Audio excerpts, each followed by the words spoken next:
Hey, I'm golf broadcaster Matt Adams. The updated and expanded second edition of my book, The Golf Round I'll Never Forget, Golf's Biggest Stars Recall Their Finest Moments, is now available. Readers can expect to march with Arnie's Army at the 1960 U.S. Open, relive Jack Nicklaus's remarkable 1986 Masters win, and be amazed by the Tiger Slam. The Golf Round I'll Never Forget, Golf's Biggest Stars Recall Their Finest Moments. Pick it up where fine books are sold, including BarnesandNoble.com and Amazon.com.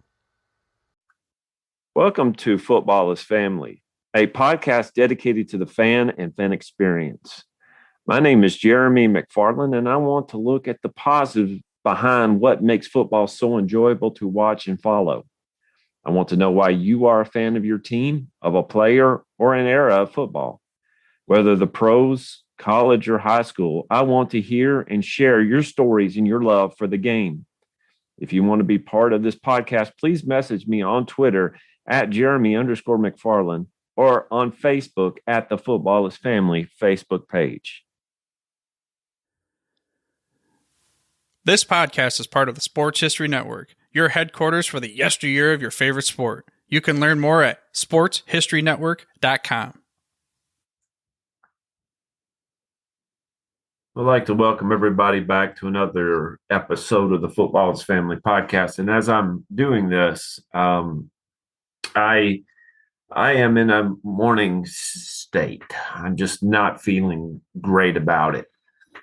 Everybody knows this is the Football is Family podcast, aka Tennessee Titans podcast at times, more times than not. And I watched the game last Saturday and saw the Jaguars beat my Titans. Titans gave up a lead. They gave up the year. We were 7-3 at one point, and then we went on to go 7-10. Jaguars earned it. They got hot when it mattered, and the Titans did the exact opposite. You know, it's a game, and I understand that, but you also like to see your teams in the playoffs. So, you know, you think about it right now. I came on earlier this year, and I think I picked the Bills to win the Super Bowl. I didn't anticipate the Eagles to do what they did. So, I mean, it's going to be a good playoff. It starts this coming Saturday. I'm filming this on Thursday. Or actually, I should say I'm recording this on Thursday. But, you know, we're going to see on Saturday and Sunday, Monday, what it means for teams, what they want to do, how far they're going to go. You know, you had surprises. To me, the Jaguars were surprised because at the time when I was recording at the prediction show at the first of the year, I didn't pick the Jaguars to do as well as they did. Well, I was wrong. But the Giants certainly surprised a lot of people this year. In fact, I was watching a video earlier about the 10 biggest letdowns of the year, either players or football teams. And on the exact opposite of that, one of the biggest surprises of the year were the Giants. If you're a Giants fan, how do you feel about this season? If you're a Jaguars fan, how do you feel about this season? Do you feel like you have gone as far as you can into the wild card playoffs? I mean, were you surprised to even win the AFC South? If you're a Buccaneers fan, are you happy with the record that you have, even if you're in the playoffs?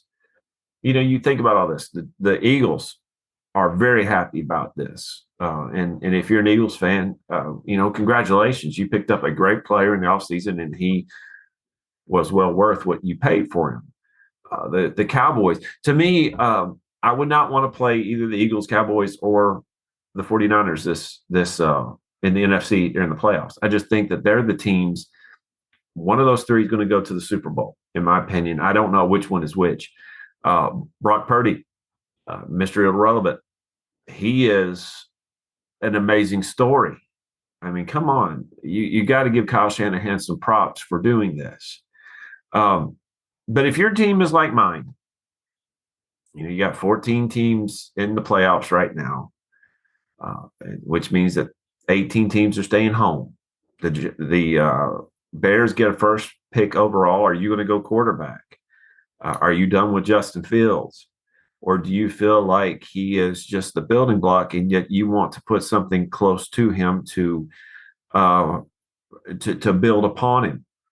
But again, if you're like me, you got a lot of questions for your team. For the Titans in particular, basically, Mike Vrabel cleaned house. Of course, the ownership cleaned house with the GM. John Robinson is gone. I mean, John Robinson missed on a lot of picks. Of course, if I was in his position, I probably would have done the same thing. A lot of his free agent pickups, Bud Dupree being one of them, just cost a whole lot of money and didn't really amount to much. He did get some diamonds in the rough, but we'll see. But what would you do? How would you fix your team? For me, the Titans, like I mentioned, I would fix. You can't be so predictable. I mean, Todd Downing was so predictable this past year. They knew he was going to run on first down with Derrick Henry. And guess what? If you put 8 men in the box, Derrick Henry is not going to go anywhere. But since we traded off A.J. Brown, and since our first-round pick, Burks, was hurt much of the season, we didn't have a receiver. Robert Woods is pretty good, but we really didn't have a receiver that could stretch a field. Nothing was really coming to him. And, of course, Ryan Tannehill ended up getting hurt and being hurt most of the season, one form or another, and then missing the last 3 games. You look at all this thing and say, well, yeah, we need to figure out how not to be so predictable. You need better players. To me, with a team, you build from the offensive line out. You got the quarterback in the back, then you build offensive line around it. Do we keep a guy like Taylor Lewan, who's been hurt for the past 2 years? I mean, he takes up a large part of the salary cap. This is a little bit heretical for a Titans fan out there, but do we keep a guy like Derrick Henry? Do we keep him? And I think that he could get some type of return for investment, maybe a trade or something. But he's 29 years old. He turned 29 just a little bit ago. Even though he is a freak of nature and probably my favorite player in the NFL right now, I would say probably he is my favorite player in the NFL right now. Would you trade him? I mean, with your team, if you didn't make the playoffs, what would you do? Oakland. I called you Oakland. Las Vegas Raiders signed Josh Jacobs. My goodness, that kid went absolutely nuts this year. He won a rushing title. He is your best player. Devontae Adams is great, but Josh Jacobs is your best player right now. I mean, speaking of Las Vegas, what are you going to do about Derek Carr? I'm looking right online right now at the NFL.com, and they're already talking about the Raiders trading Derek Carr. Derek Carr is not coming back. He is not coming back. He is going to be on another team next year, and I'm sure they're going to get some good return from it. Do you trust Josh McDaniel to pick a good quarterback? I mean, he did get rid of my boy Jay Cutler. I'm just saying. But what would you do if you were the Colts? If you're the Colts, first off, get you a quarterback whisperer for a coach. Jeff Saturday is not your coach. When you do that, go out there and get you a quarterback in the draft. I mean, trade up. This draft is loaded with quarterbacks. Trade up and get you somebody good. Or maybe go out there and find somebody like a Brock Purdy if you can put the right people around him. As much as I hate to say it, because the Colts are in the AFC South, their team is pretty good. They just had a bad year this year. If you're the Texans, what do you do? Davis Mills is not your quarterback. Do you like where you are on other parts of of your team, or do you trade up to get people in the draft? Do you go out in the free agent market? To me, I don't. Free agency is a filler to me. If you want to build a team, build it from the ground up in the draft. If you're looking for a quarterback, we see that with the Broncos. Russell Wilson is, he's pretty good. He's been pretty good all his career. something didn't mesh this year, but you see what happens when Deshaun Watson, you see what happens when you throw Kyler Murray. You throw a lot of money toward people and you see what happens. With the Patriots, do you trust Mac Jones? Do you trust him? Or do you feel like your coach, the hoodie himself, needs to go out there and draft another quarterback? There's a lot that you can think of. Think about this with the Panthers. Do you feel like you have a quarterback on your team, or do you feel that you need to go out and get you one? The Jets. I like y'all's coach. Salah's a great coach. If you get rid of him, if Woody Johnson does what I think he's going to do and get rid of Salah, you've made a mistake. He's an awesome coach. But do you trust Zach Wilson? I mean, is he somebody that you want to go after? The Redskins, they're not the Redskins anymore, the Commanders. What do you do with your team? What are you willing to do? There's a lot that can be said about this season. And when you think about it, if you're not in the playoffs, you're going to have to figure out why. For my Titans, we came apart. The last 2 years, we had close to 200 separate injuries, 200 separate times where people were hurt and missing games. We had to replace a lot of people. That's up to the coach to figure out why it happened. That's why the draft in April is so amazing, and that's why I look forward to the draft every year.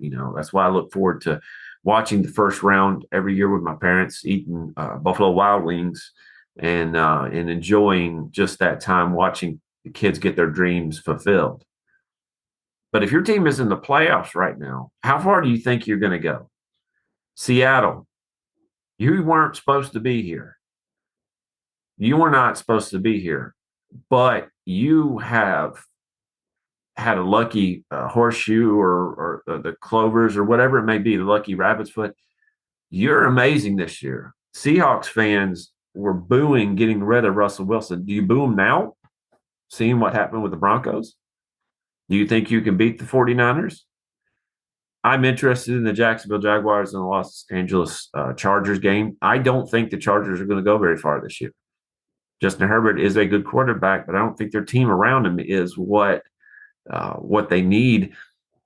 I don't even think your coach is what you need right now. And I think Jacksonville is just so insanely hot right now. Just their momentum is on their side. Miami, Buffalo. If Tua was playing, I would think that Buffalo would have a little bit of a start and concern. But Miami, I don't know. I think Buffalo's got you on this. I'm looking at the rest of them here. Giants, Minnesota. Do you trust Kirk Cousins? I think he's a pretty good quarterback. I think he's a better quarterback than Daniel Jones. But you know what? You got Justin Jefferson, absolutely. But you know what New York Giants have? They got Saquon Barkley, and that guy is a beast. I mean, that's a flip for me. That's a 50-50 flip for me. Baltimore, Cincinnati, it depends on how great Lamar is. Lamar is one of those guys I think is a franchise quarterback. I liked him out of Louisville. Even though he went to the Ravens, I think he's one of my favorite players. Little injury prone. I mean, if you look at, but he is a little bit, I would say a little bit, he's a lot bigger guy than Kyler Murray, and they play very similar styles of running and passing. And I think Lamar is, number one, bigger, but number two, he's a better passer than Kyler. But I think that Cincinnati's been there, done that. And I think Cincinnati wins that round. Tampa Bay and Dallas. Dallas has to get the stink of what happened last year off of them. I really hate to be in Tampa Bay's shoes at this point. They have to go to Tampa Bay, yeah. But I don't think Tampa Bay is of the quality that Dallas is. Dallas was just in a division where there was a juggernaut playing just up the road, several states away in Philadelphia. I just don't think that Dallas is going to lose that game. And I think next year, I really do think that Tom Brady is going to be over in Las Vegas playing for the Raiders. There's rumors that he could come here to Tennessee. I don't think that's going to happen. I don't think Malik Willis is going to be our quarterback next year. I think that we're looking, and I don't think Derek Carr will be either, but I think we're going to be looking at number 11, picking either a left tackle or we need some secondary help, or maybe even just go up for a quarterback. I don't know. But I think that this is Tom Brady's last game in Dallas. And that as a result of that, this last game in Tampa Bay. As a result of that, I think next year he's going to be over there in Las Vegas playing with Josh McDaniel. Be an interesting team up with him and Devontae Adams. That'd be pretty neat. But this is just a little bit of my thoughts today for the playoffs. And what does your team need? What does your team need? Are you like me in that you're trying not to think about how bad your team was this year? I'm looking at a picture from 1999-2000 with Kevin Dyson and a couple other Titans holding a football after the Music City Miracle. I'm trying to remember the good times and not think about all the times that could have been. But what does your team need? Message me at Jeremy_McFarland if you want to be on and just talk about your team. If you want to get on and gripe, I can listen. One of the things that I've learned over the past couple of days, in fact, is that in one of my classes I've taken in master's course, it is basically reevaluating how you do your profession and questioning everything about what you do and how you do it. So if you want to get up there and say, I want to question how my team is running, well, we can listen to you. Just message me and we'll get you on the Football's Family Podcast. Thank you. Talk to y'all later.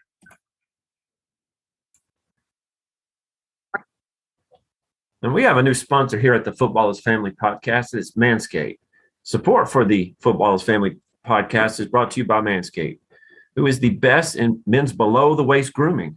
Manscaped offers precision-engineered tools for your family jewels. Manscaped recently launched the Ultimate Men's Hygiene Bundle, the Performance Package. Join over 5 million men worldwide who trusted Manscaped with this exclusive offer for you. 20% off and free worldwide shipping with code FAMILY at manscaped.com. The Performance Package 4.0 by Manscaped has arrived, and oh man, is it a game changer. Inside the package, you'll find their Lawnmower 4.0 trimmer, Weed Whacker ear and nose hair trimmer, Crop Preserver ball deodorant, Crop Revival toner, Performance boxer briefs, and a travel bag to hold your goodies. First off, the Lawnmower 4.0. This trimmer is the future of grooming, and I dare say the greatest ball trimmer ever. Their 4th generation trimmer features a cutting-edge ceramic blade to reduce grooming accidents thanks to their advanced skin-safe technology. The Lawnmower 4.0 is waterproof, and it also has a 400K LED spotlight you need for a more precision shave. Because this trimmer is waterproof, you can say goodbye to the mess on the bathroom floor. And you thought that was good, but wait till you take your grooming game to another level. The Performance Package 4.0 includes the Weed Whacker nose and ear hair trimmer. The Weed Whacker is also waterproof and provides proprietary safe skin technology, which help reduce nicks, snags, and tugs in those delicate nose holes. The Crop Preserver below-the-waist deodorant and the Crop Reviver below-the-waist toner will change the way you approach your daily hygiene. Manscaped even threw in 2 free gifts to the Performance Package 4.0, the Manscaped Boxers and the Shed Travel Bag. Bring your comfort and boxers to another level. It's time to take care of yourself. Go to manscaped.com and get 20% off plus free shipping with code FAMILY. That's get 20% off and free shipping with code FAMILY at manscaped.com. Unlock your confidence and always use the right tool with Manscaped. Hey there, sports history fan. This is Arnie Chapman, a.k.a. the Football History Dude, and I hope that you enjoyed this recent episode presented by the Sports History Network and were able to learn some good old-fashioned sports history knowledge nuggets. I started the Sports History Network back in 2020 with the mission to help podcasters find a community of like-minded sports history nerds, as well as helping aspiring podcasters to start their own shows. We have a little bit over 30 shows on the network right now covering all sorts of sports history, but as far as I'm concerned, we're just at the toothpick in the ocean moment, that can't even figure it out because there's so much more coming. We wanted to create the ultimate headquarters for sports yesteryear, starting with Podcast Network and our website, but we're going to continue to move into other mediums as well. And here's the cool part, because we want you to be part of our team. So if you're interested in starting your own podcast, or maybe being a guest on one of our shows, or who knows, maybe even writing an article for us over on the website. Seriously, all you got to do is reach out to us on the contact page over at sportshistorynetwork.com. You can be as technologically savvy as a Neanderthal tapping on a stone trying to figure out this whole hieroglyphics thing back in the day. Again, it doesn't matter, because even if you don't understand the whole podcast space, we have a production team that can pretty much help you out with doing everything. All you got to do, head over to sportshistorynetwork.com, head to the contact page, fill it out. That message goes right to me, and I'll reach out to you as soon as I can. But for now, dude, I'm through if you're through.